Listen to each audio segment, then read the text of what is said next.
is forced to share rooms with a man for a month, realizes everything she believed was a lie by 4chan Diaries channel. So don't forget to like, comment, and subscribe. Let's watch it. Be me, 25, grad student, sociology program. I've been told my whole life that men are dangerous, and honestly, my own experience never gave me a reason to doubt it. It started with my mom, single mother, raising me alone after my dad left when I was barely 5. Every fight, and here is one pattern already, like fatherless. Yeah, it's fatherless. It's the beginning of the disgrace, but okay, let's continue. Every fight they had before the divorce, she framed as proof. Men lie, men cheat, men run. She'd always say, never depend on a man, they will let you down every time. That was her mantra. And then my own dating story just poured the gasoline on that fire. My first boyfriend in college cheated on me with some random from his dorm. And I only found out because her underwear got mixed up with my laundry one weekend. What? Oh, her underwear. Oh, okay. Second one was the stereotypical nice guy who blew up at me after 2 months because I wasn't putting out fast enough. I wasn't putting out fast enough? What does it mean? Second one was a stereotypical nice guy who blew up at me after 2 months because I wasn't putting out fast enough. I don't know what that means. I'm sorry. I'm real bad with this stuff. Let me know in the comments what does this mean. I'm not sure if I understood, but I of course I understood that it's nothing good. So I mean, it's a reason for for breakup. It's what I don't know. I didn't got this. Third one ghosted me after 3 months. The pattern was so clear, it was basically a punchline. Men were predators or selfish manipulators. They just wore different costumes. So when I got my grad housing assignment email saying I'd be rooming with a man, my heart sunk. I immediately called housing, told them there had to be a mistake. But no, housing shortage, too many grad students, gender separation rules don't apply. I begged, even offered to pay extra. They said there was nothing they could do, so I told myself it'd only be temporary, a month or 2 max. I just had to survive it. Oh my god, her life is in danger. She has to survive it, guys. She has to survive it. Oh my god.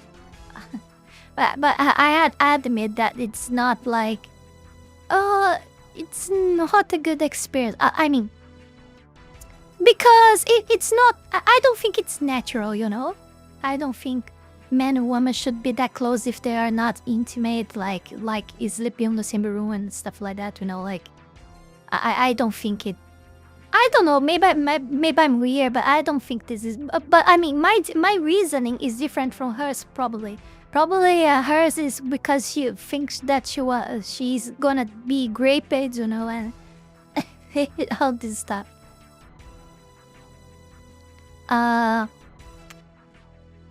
Keep my door locked, keep my guard up, avoid him at all costs. The first time I met him, I was already in defensive mode. He introduced himself in this calm, low voice. Hey, I'm Ethan. No, it's always Ethan. It's always an Ethan. Oh my god, why it's always Ethan? I'm amazed with this. Oh my god, this is so... this is so nice. I mean, it's so nice that this literally tell us that this is made up. But I mean, I think it's intentional at this point already. It's probably intentional to all of them being called Ethan. But yeah, it's fine. It's fine. We're fine. He had this way of talking, straightforward, no forced thread lines, no eye contact that lingered too long. Still, in my head, alarm bells were blaring. I'd read enough horror stories about quiet guys being the most dangerous. Oh my god, oh, the freaking media. Ted Bundy was charming, Jeffrey Dahmer was quiet. I wasn't going to be fooled. I made sure to set boundaries right away. I glimpsed the bigger cupboard in the kitchen, labeled every grocery item with post-its, "Not yours," and taped a note on the bathroom mirror. "Please respect shared spaces." I wanted him to know I wasn't one of those clueless girls who let men walk all over them. He didn't comment. He just glanced at the note while brushing his teeth, shrugged and kept going. That was unsettling.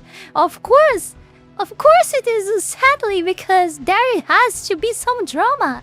There has to be some kind of conflict in your life all the time. So because it didn't have any kind of conflict, so that's unsettling for you. Wow, what is so difficult to understand situation, right? Was it indifference? Or a calculation? Oh my god. Like he was making mental notes for later. That first night, I was paranoid as hell. I double-locked my door, shoved a chair under the handle, and sat in bed listening. Every creak in the hallway made my chest tighten. My brain spun scenarios. What if he tried to come in? What if he dragged my food? Oh my god. What if he just waited until I let my guard down? But morning came. My door was touched. When I peeked out, Ethan was already gone for class. The kitchen was spotless. His shoes were lined up neatly by the door. Trash had been taken out. Weird. I told myself it was all an act, of course. After all, good guys are always like predators, right? Isn't that what you think? Oh, that is what predators did. They played it, yeah, exactly like you said. They played nice until they saw an opening. A few days later, I had my first confirmation. You see, that's between quotes, confirmation.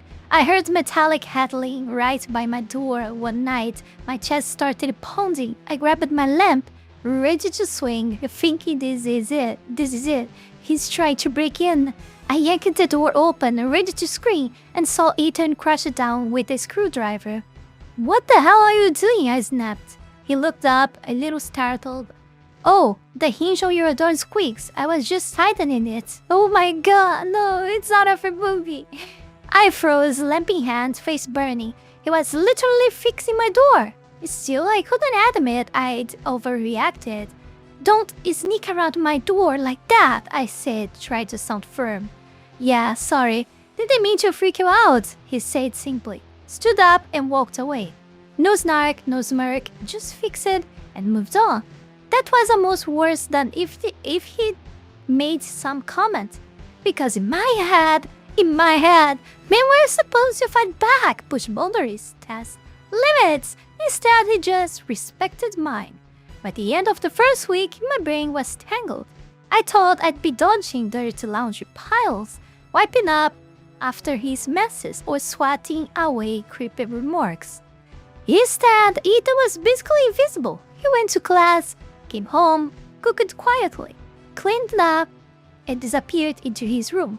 And that annoys me, of course, because where is the drama in my life? Where is the drama? There is no rapist anymore, then there is no predator to make my life spicy. I need something. That's what she's really thinking. Because if he wasn't doing the stereotypical guy stuff I expected, what is that stereotypical guy stuff you are expecting? Where was my proof? What was the evidence that I was right about men being terrible to live with? I kept telling myself it was only a matter of time. The mask always slips eventually. It had to. By the start of the second week, I had a whole list of things Ethan had done wrong. Except, if I actually look at it, none of them were really wrong. They were just male. Like, one afternoon, I came home from campus and heard the dryer running. I opened it and saw his clothes still inside, jeans, t-shirts, some G stuff. My first thought, of course, he expects me to move it for him. I rolled my eyes, muttering to myself about male entitlement. Yes, finally some drama for you, right? And went back to my room. But the next day, when I forgot my laundry in the dryer for almost 2 hours, I came out to find it folded neatly. To find it folded neatly in a basket outside my door. I just stood there staring at it. He didn't say a word about it. No notes, no "you're welcome," nothing. Just did it and went on with his day. It made me irrationally angry because I couldn't figure out his angle. Was he trying to score nice guy points? Oh no! Was it passive aggressive? Who does something like that with no commentary? I don't know, maybe your usual, I won't say average, but we know the average people nowadays is crazy.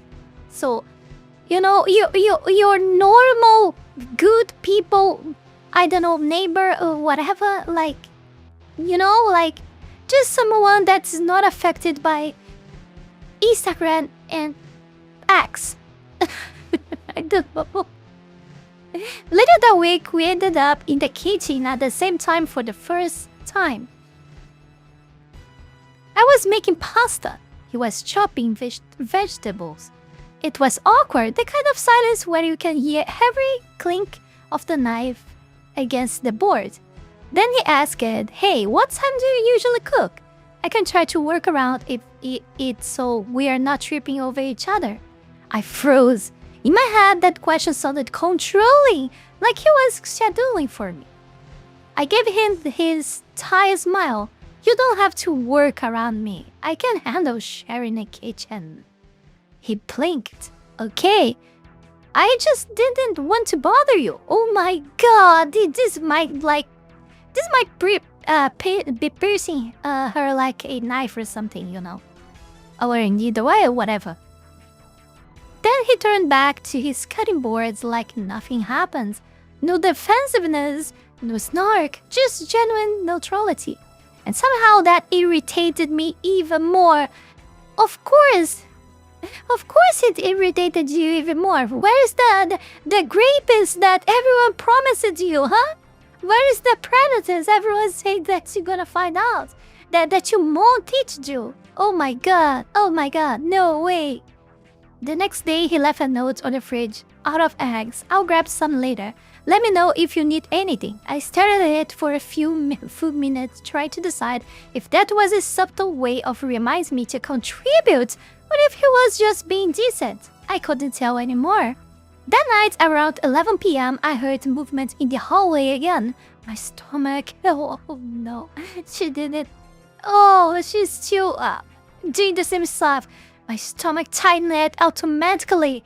Now this again. I peeked through the crack of my door and saw he standing on a stool, changing the smoke alarm batteries.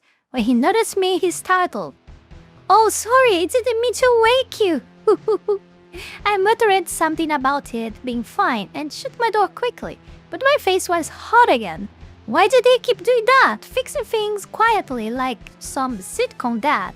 It was making it really hard to hate him. The next morning, I called my mom while walking to class. She immediately went into protective mode. "Sweetie, I don't like this," she said.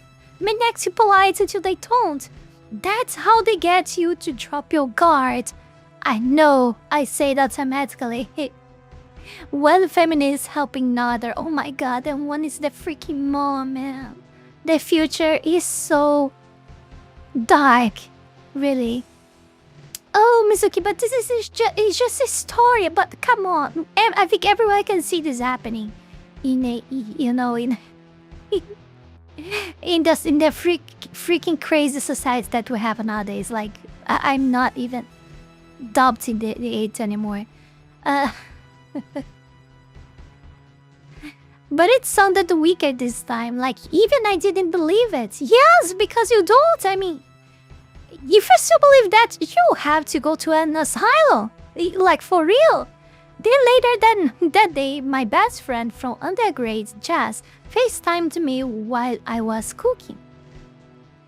I must be glanced toward the kitchen door because she squinted. Wait, is that your roommate? She whispered. Yeah, he's making dinner or whatever. She leaned closer to the camera. Girl, he's totally pretending they all do that. It's like manipulation foreplay. Be careful. I let it off, but it didn't sit right. He wasn't even listening to us. He had headphones in, humming quietly while stirring something into a pan. It didn't look manipulative.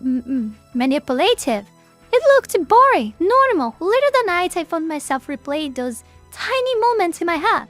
The laundry, the fridge notes, the way he never wasted his voice. He hadn't even looked at me longer than a few seconds. And that unsettled me for reasons I couldn't explain. I caught myself wondering what his story was. What kind of guy just lives that neatly, that quietly? Was he hiding something? I don't know. Maybe he's a serial killer. You don't know. You never know, right? Oh my god, this is freaking amazing. Or was this actually who it was? I didn't like that though. That thought.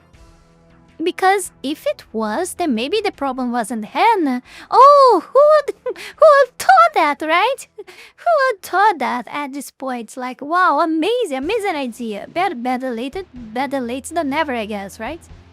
Maybe it was the way I was seeing him, and that was not at all I was ready to deal with yet. I wonder when you're gonna do that.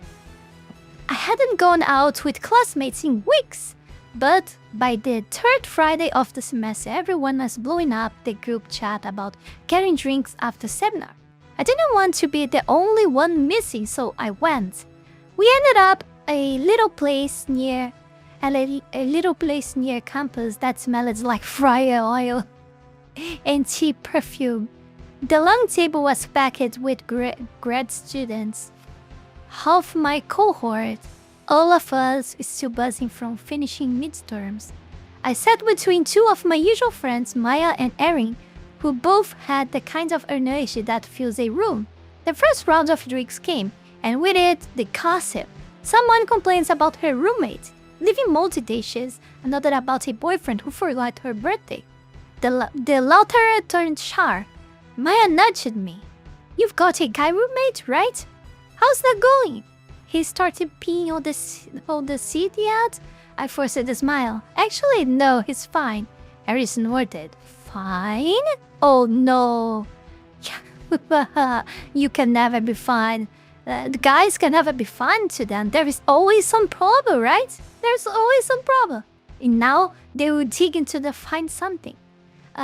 You sound surprised, I shrugged. I expected worse, honestly. He's quiet, clean, keeps to himself.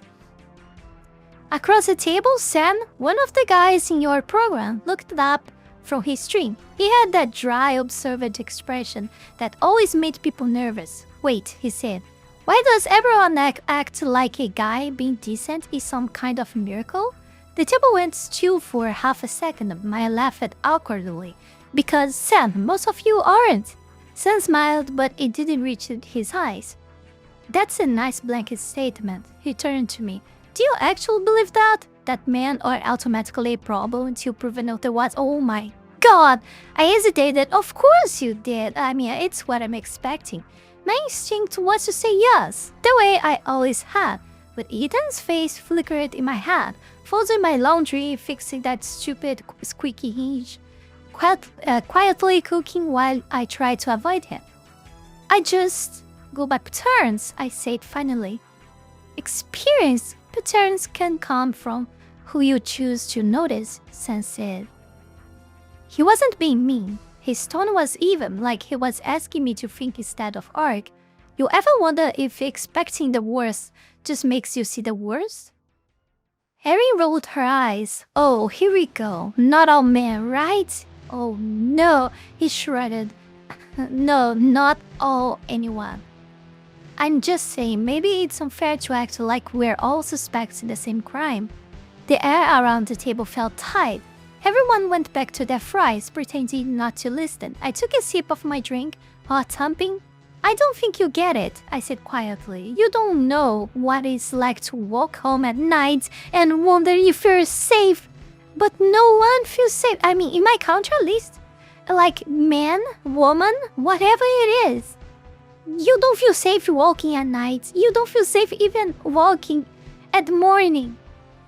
Like, I don't know if even men feel safe walking at night, like, anymore. And I'm not saying just my country, I mean, anywhere, like, the world is literally becoming so horrible so fast. I don't know if there is such a thing as, like, walking around alone and expecting to be feeling safe anymore, to be honest.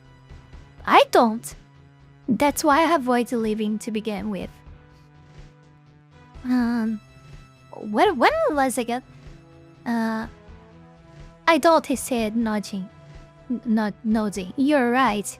But I do know what it's like to have people assume the worst about you before you open your mouth.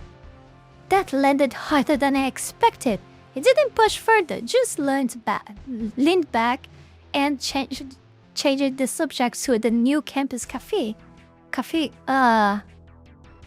The conversation loosened it up again, but I barely heard it. When I left later, the air outside was cold enough to sting. I walked home, replayed the exchange over and over. Sam hadn't raised his voice, hadn't tried to embarrass me. He just asked a question I didn't know how to answer without contradicting myself. When I reached the apartment, the hallway light was off. I unlocked the door and, as quietly as I could, the place smelled like garlic and butter. On the stove sat a covered pan with a sticky note. Made too much pasta, help yourself if you're hungry. I stood there for a long time, holding that note between my fingers. He didn't owe me that. He didn't even know I'd skipped dinner. I sat at the counter eating a few bites straight from the pan, feeling something I hadn't felt around a man in a long time. Unguarded, Sam's voice echoed in my head. Maybe it's unfair to act like we're all suspects in the same crime. I wanted to argue with. I really did, but I couldn't find the words.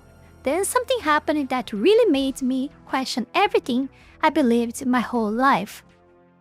The strange thing was, in the days leading up to it, things had almost started to feel normal, not comfortable, just less tense.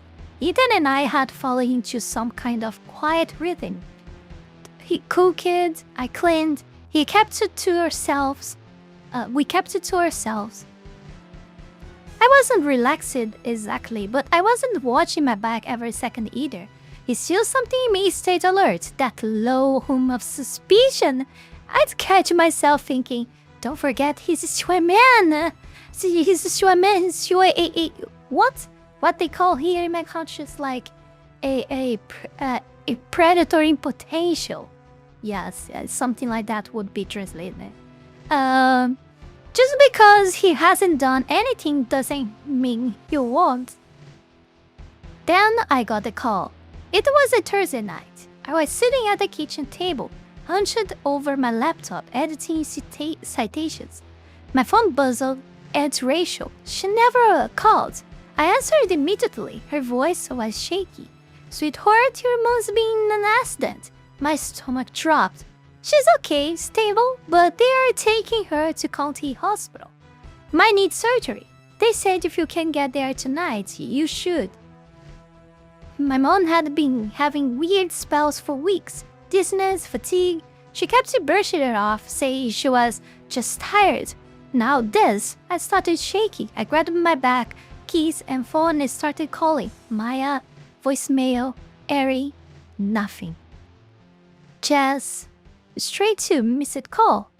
They'd all told me, call me anytime, I will always pick up. I believed that. When I got to the third unanswered call, I started crying. Quiet at first, then heavier. The kind that chokes you in your throat and doesn't feel real. That's when Ethan's door opened. He stepped out, earbuds around his neck, bronze down. Hey, what happened? I tried to wipe my face, but I was shaking. My mom, car accident, she's in the hospital county. They said she might need surgery, I don't know how to get there. He looked at his phone, then back at me. That is like 2.5 hours. I nodded, panicked. Yeah, I'm trying to find a bus or something. I'll drive you, he said, grabbing his jacket. What? No, you don't have to do that. I know. Come on, let's go. He didn't wait for debate. He just moved. We were on the road. In under 10 minutes, the dashboard lit up dim blue and the wipers working against a fine drizzle. I sat stiffly, hands clenched in my lap. My head was too spinning. About 20 minutes in, I broke the silence. Why are you being so nice? He didn't take his eyes off the road. What do you mean? I mean, what's your deal? What's the angle here? Oh no! He glanced over them back. No angle. And you needed help. That's not how people usually work. He gave me a small laugh. But it wasn't sarcastic. Maybe not the people you're used to. I hesitated. Serious though? Why? Why just drop everything and drive me across the state? Let that hang in the air a second before replying. You live in my space. We are not strangers. If something bad happened to you and I did nothing, I'd feel like garbage. That's it. No secret plan, no payoff, just basic human decency. I didn't know what to say. The way he said it, not offensive, not dramatic, it landed harder than any argument. At the hospital, everything felt too bright and sterile? Sterile? What? Sterile? Sterile? Oh my god. Sterile. I think it's sterile. Nurses ushered me through. My mom was groggy but alert. Broken arm, mute concussion. Stitches.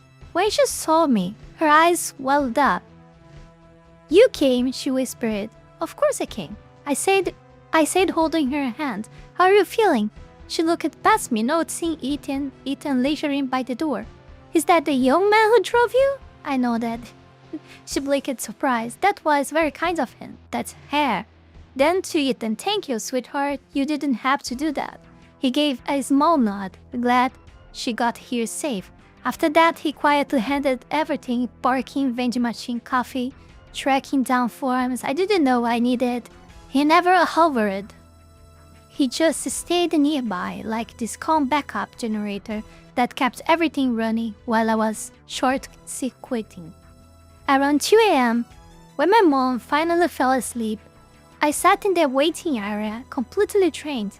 He was there too, stretched out in a chair, jacket folded under his head. My phone buzzed. Maya? Maya, oh my god, I'm sorry. I just saw your call. Are you okay? Oh, wow, amazing. Eri, hey, missed your call earlier. Everything alright? I stared at the screen. They say it always, but when I needed them, they weren't there. Ethan, the guy I'd once labeled a threat, was the one who dropped everything. No delay, no excuses. I still can't believe you did all this, I said quietly. I still can't believe you're surprised. You are surprised, he said back. I looked over at him, not afraid, not suspicious. Just quiet and grateful. No one had ever shown up for me like that. A week after the hospital trip, life slipped back into something that almost felt normal. My mom was recovering fine, Ethan was back to his quiet routines, the apartment felt steady again. Then the mail came, subject, rooming adjustment. Per your previous request for a female roommate.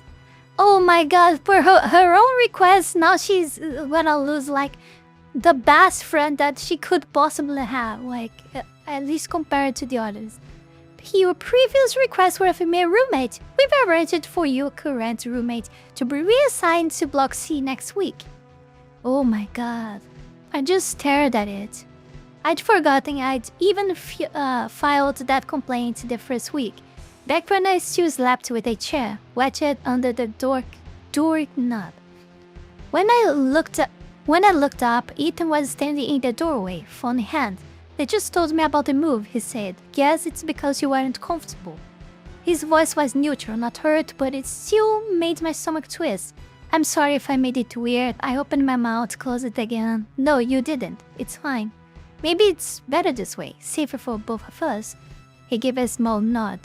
Yeah, probably. Then he smiled, polite, easy, and went back to his room. For the next few days, he packed little by little, boxes stacked by the door, the hung-off tape ripping. I kept pretending it was nothing. When he cooked, I waited until he was done. When he was in the living room, I stayed in my room. I felt like rewinding to the first week, except this time the silence hurt. The morning he left, I found him tightening the strap on one of his boxes. Need help? I asked. He shook his head. Got it. Elevator is open if you want to hold the door. I did. We rode down together in silence. At the curb, he turned. Take care, okay? Yeah, I said, forcing a small laugh. Guess it'd be nice not tripping over each other. Guess so. He smiled again, the same quiet one from day one. Then he lifted the box, and he was gone. The apartment felt wrong the moment the door shut. Too big, too still. His shoes weren't by the door anymore. His mug wasn't on the counter. I stood in the bedroom and saw the note I'd taped up weeks ago. Please respect shared spaces. For some reason, it looked childish now. I'm sorry. For some reason, it looked childish now. I peeled it off, crumpled it, and tossed it into the trash. Back in the kitchen, I opened my phone and typed, "Thanks again for everything." A few minutes later, the screen lit up. Ethan. Anytime. Good luck this semester. That was it. Simple. I set the phone down and told myself it didn't matter. He did. Just being a roommate. And housing had finally done what I'd asked for. It was supposed to feel like relief, but the place was too quiet. His side of the counter looked wrong. The shelf too bare. I told myself it was fine, safer this way. At least, that's what I kept trying to believe. Yeah, reap what you sow, bitch! Before we go any further, I want to take this brief moment here to thank all of you, my patrons, for the incredible support to my work here on YouTube, and especially my three-tailed fox tier members, Wolony Wolf, Heath Rowell, Fenny Sylvy, Zalost, Tayashi, and Zaela Zhezzaia. Thank you very, very much. You guys are amazing. Also, thanks to all of you who supported me through Ko-Fi or Tron. Thank you very, very much. You can support this channel life and growth with just $5 a month and gain access to many perks. This is less than a burrito. Check out my Patreon. Link is in the description below. Okay, thank you everyone for watching. I hope you guys enjoyed this. As always, I have some fun. It's kinda hard for me to read because my throat is so bad, and I'm with a little bit of fever as well. But yeah, I will be fine in no time. Thank you very much for watching. Don't forget to like, comment, subscribe. Check the links below. Patreon, Discord, Ko-Fi, Tron. Support me so I can get the fuck out of this terrible country. I'm still in 80% of 8,000, so support me here so to make this bar fill up until the end of the month. And I'll see you guys in the next one. Bye. And that's it for today, guys. Don't forget to like, comment, and subscribe. Ja, mata ne!